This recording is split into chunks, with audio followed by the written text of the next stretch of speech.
BJP হাতাও Assam বাঁচাও হয় না নহয় আৰু এই হেমন্ত বিশ্ব শৰ্মাই মাদ্ৰাছা বন্ধ কৰিছে মই খুলি দিম কি কৰিব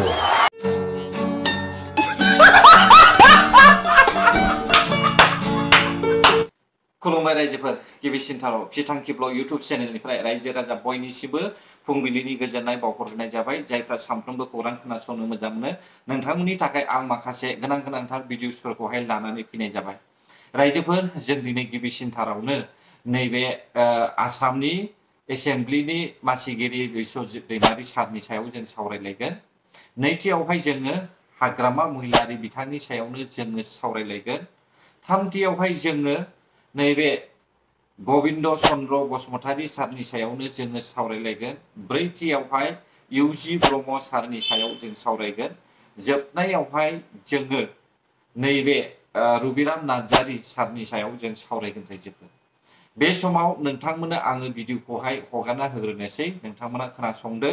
गिबियावनो बिश्वजित दैमारि सारा मा बुंदों ভাবো সবৰে পৰামৰ্শ সেইবিলাকক লৈ ফালে নিশ্চিতভাৱে এটা সমাধানৰ সূত্ৰ ওলাব পাৰিব যত জনজাতিসকলৰ মানে যি আপোনাৰ মানে প্ৰটেকশ্যনৰ কথা কৈছে সুযোগ সুবিধাবিলাক যি আছে সেইবোৰ বাহাল থকাৰ কথা কৈছে নিশ্চয় সেইখিনি ব্যৱস্থাও হ'ব আৰু নতুন জনজাতিসকলৰ যদি মানে কৰিব পৰা যায় নিয়মমতে তেওঁলোকে নিশ্চয় মানে যি প্ৰয়োজনীয়তা আছে আৰু তেওঁলোকে জনজাতি হিচাপে যিখিনি প্ৰাপ্য সেইখিনি নিশ্চিতভাৱে চৰকাৰে সেইখিনিও কৰি দিব পাৰিব গতিকে মই ভাবো সেইকাৰণে এটাই আনটোক আমি দখাৰো কৰি থাকিব নালাগে এই সমস্যা সমাধান চৰকাৰৰ দ্বাৰাই হ'ব কাৰণ সেইটো চৰকাৰী স্বীকৃতি জনজাতিৰ স্বীকৃতি হ'ল চৰকাৰী স্বীকৃতি এইটো সাংবিধানিক স্বীকৃতি আৰু সেইটো চৰকাৰে কৰিব তাৰ কাৰণে প্ৰক্ৰিয়া আছে আমি প্ৰক্ৰিয়াটো অলপ সবে ৰব লাগিব আৰু দিহা পৰামৰ্শ কিবা থাকিলে সকলোৱে আমি ভালদৰে দিহা পৰামৰ্শ দিব লাগে আৰু মই ভাবো তেনেকুৱাকৈ আমি আগুৱাই গ'লে নিশ্চয় কিবা এটা মেকানিজম উলিয়াব পাৰিব যিটো মেকানিজমত জনজাতিখিনিও শংকিত হ'ব লগা নাই নতুনকৈ জনজাতি যি ক'লে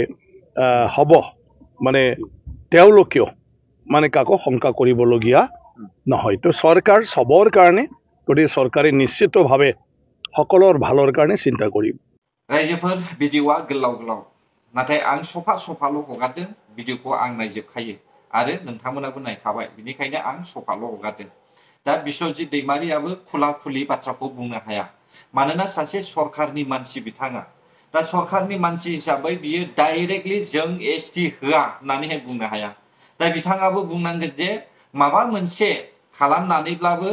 सोरखौबा नायाजासे सोरखौबा जोगाराजासे गासैखौबो समान नायनानैहाय खामानि मावोब्ला मोजां जागोन बेखौहाय बिथाङाबो बुंनांखागोन सरकाराव साख्रि मावो हिसाबै ना दा बिथांनि बुंनायाबो थिगानो बिथाङाबो एसटि होजानायखौ लुबैयाखै आं बेखौहाय नुदों रायजोफोर दानिया नैथियावहाय नोंथांमोना खोनासंदो हाग्रामा महिलारि बिथाङा मा बुंदों এটা এসটিত আহিম ট্ৰাইবেলত আহিলে ভাল লাগিব আমাৰ মিডিয়াসকলেও খুব ভাল লাগে এনেকুৱাটো ট্ৰাইবেল 6 জনগোষ্ঠী ট্ৰাইবেল ভাৰত চৰকাৰে দিবলৈ গৈ আছে ইয়াত খবৰ লগা আমাৰ একো নাই বিটিসি হিচাপে আগতেও আমি এনওসি লিখি দিছে আৰু যদি নতুনকৈ লাগে আৰু আমি লিখি দিম কিন্তু আমি কৈছো কোনো ভয় খাব নালাগে এক্সিস্টিং অসমৰ যিমান ট্ৰাইবেল আছে बे भिडिअआ ससियेल मिडियाआव पुरा गोसारजोबखाबाय दा बिथाङा सिगांनि बाथ्राफोरखौहाय बावगारबायब्ला जेबो नंलामोनलाय आरो बिथाङा सिगां बिल पास होखांखानायनि उनावबो जुदि नांबावगौब्ला आरोबाव बिल पास खालामनानै होबावगोन बेबायदि बाथ्रा बुंनाया जोबोद गाज्रि जादों बर' हारिनि थाखाय आरो बै एसटि दाबिग्राफोरनि थाखाय दिनै बिनिखायनो एसटि डिमान्ड खालामग्रा थाइ आहम मरा मथक राजबंशी सावथाल उरावफ्रा बैसोरो दिनैहाय एससि ओबिसिनि मानसिफ्रानो जोंनियावहाय एसटि बिनाया बारानिफ्राय बारा नुनो मोनदों रायजोफोर नङाब्ला बेबायदि नुनायबो नङामोन दा जोंहा हाग्रामा महिलारियानो बयनिफ्राय गाज्रिसिन होननानै जोङो साननांगोन दा बेयाव जेबो गोरोन्थि गैया होननानै आं साननो रायजोफोर बिथाङा पुरा एसटिखौ होजानो लुबैखादों दा बाथ्राया जाहैबाय काउन्सिल गभर्नमेन्ट आरो स्टेट गभर्नमेन्टजों गोरोबज्लायनानै जुदि भारत सरकारनोहाय साबमिट खालामनानै होयोब्लानो बै क्राइटेरियाबो हयथ' बानायजानोबो हागौ नैबेखौहाय जोङो नुहुरदों रायजोफोर। बेनिखायनो जोङो दिनैहाय अपोज खालामनो गोनां, प्रटेस्ट खालामनो गोनांथार। मानोना बै सरकारनि मानसिफ्रा गादि गोमाजानो गिनानै बिसोरो डाइरेक्टलि बाथ्राखौ बुङा, जों बेखौ बयबो मिथिगौ। थामथियाव फैदो दानिया जोङो खोनासंनोसै गबिन्द चन्द्र बसुमतारी सार, बिथाङा मा बुंदों खोनासंदो। ट्राइबेल संगठनफोरनि मोनसे राजनैतिक हान्जा दायोब्ला बे दासिमहालागै कंक्रिट डिसिसनाव फैथ'वाखै, सिन्था सरसा खालामदों बेबो। दा बाखि ट्राइबेल जनगोष्ठीफोरजों बिदि बुजा बुजा थालायनाय गेलेयोब्ला जोंहा मा लाब जागोन मा लुकसान जागोन बेखौबो साननो गोनां जागोन। खारन आथिखालनि जिथु सरकार, काउन्सिल सरकाराबो बा स्टेट गभर्नमेन्टआबो आसामाव बहुत सिगांनिफ्रायनो सोलिबोबाय थानाय मोनद' जनगोष्ठीखौ एसटि होनांगौ होननाय जि डिमान्ड, बेखौ आथिखालनि काउन्सिल सरकारा होगोन होननानैसो पजिटिभ माबा मोनसेखौ नुदों।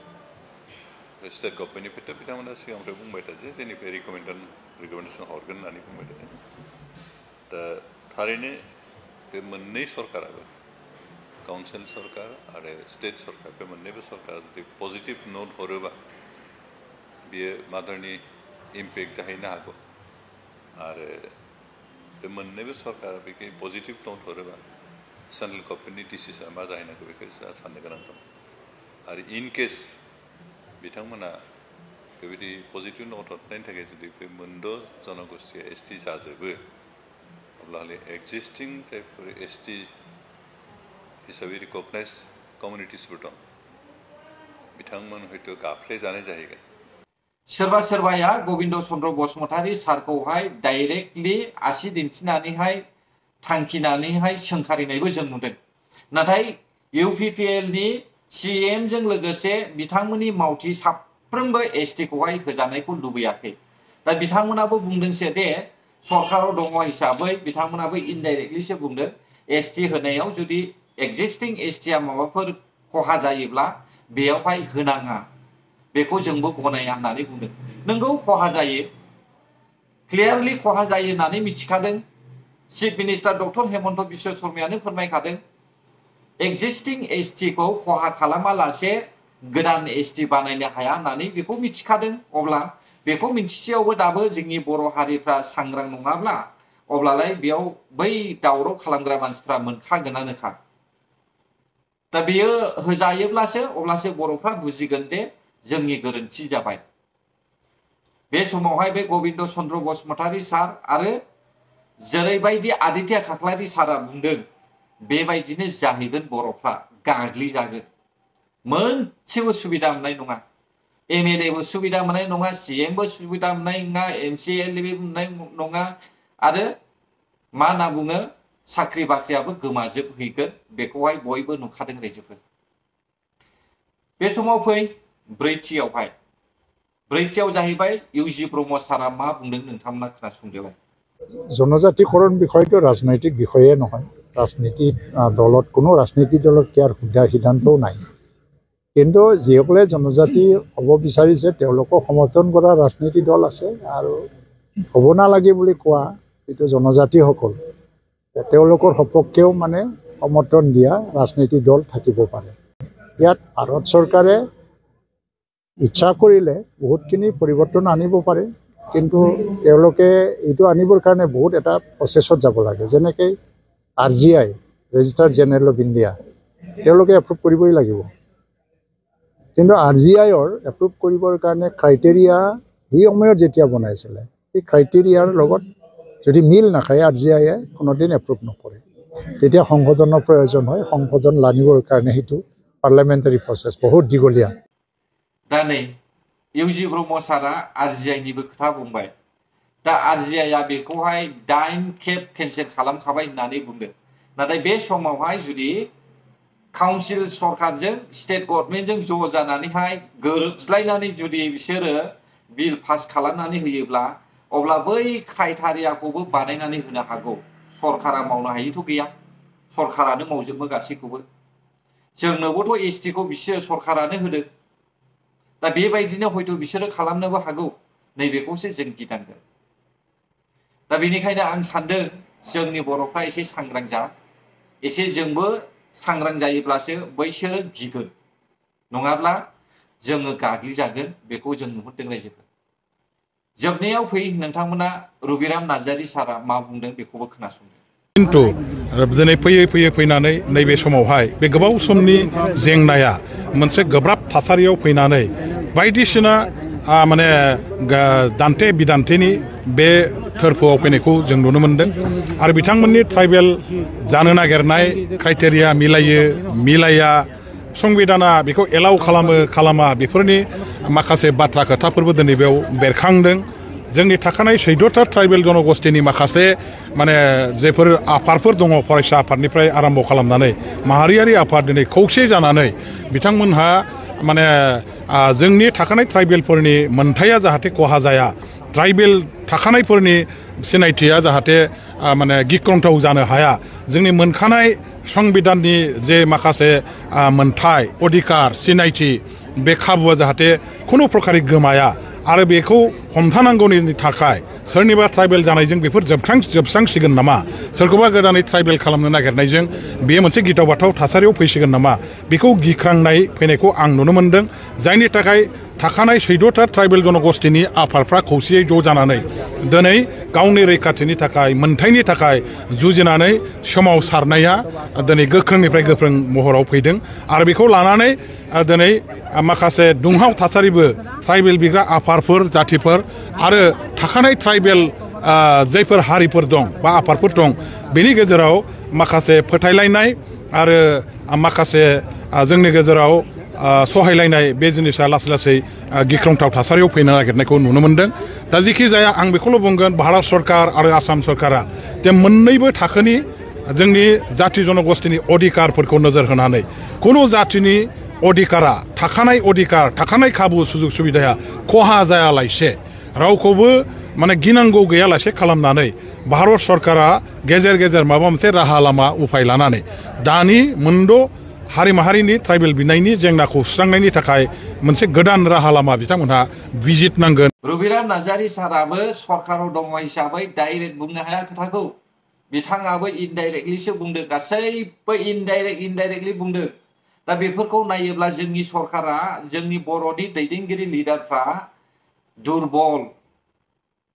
जेरावहाय राभा काउन्सिलनि CMआ बेसेबांबा क्लियारलि बाथ्रा बुंफैदों अब्ला जोंनि बर'नि लिडारफ्रा माने इसेबां दुरबल यानिकि जोंनि बर'निफ्राय खावसेयानो ST होजानायखौ लुबैदों जोबनायाव दावराव देख्रेब आरो आयं दा दावराव देख्रेब आयंआ ओरैनो न' सिङाव थाव-थावल' बुंदों बेयो आं सानो नोंथाङा आसामिसनिबो बुंनानै हो ससियेल मिडियायावहाय हायोना हाया जोंबो नायनि आरो जे सिसिट'वाखौ दुरबल होननानै बुंदों नैबेखौ दुरबल नुदोंब्ला नोंसोरो गसंख्रां आरो फैबाय थानाय 20 तारिखआवहाय दिल्लीयावहाय सोमावसारनायनि बाथ्रा दङ बिटिआर एकर्डनि बेयावथ' नोंथांमोना हेफाजाब होखानाय नङा बिटिआर एकर्डल' नङा लोगोसे STनिबो बेयावहाय दा बेयाव नोंथांमोना हेफाजाब होनाय नङा नाथाय बिटिआर एकर्डना माबायदि एकर्डमोन बेखौहाय हाग्रामा महिलारियाबो मोजाङै मिथिगौ मानोना एकर्ड जाखांनायनि उनाव बिनो बाख्नायदों आरो बिथाङा बाख्नायनानैहाय बड'लेण्ड जानायनिबो बाथ्रा बुंदों अब्ला गोजोनथोंसै रायजोफोर जायफ्रा बिदिखौ जोबजासिम नायबाय बर' हारि जै जाथों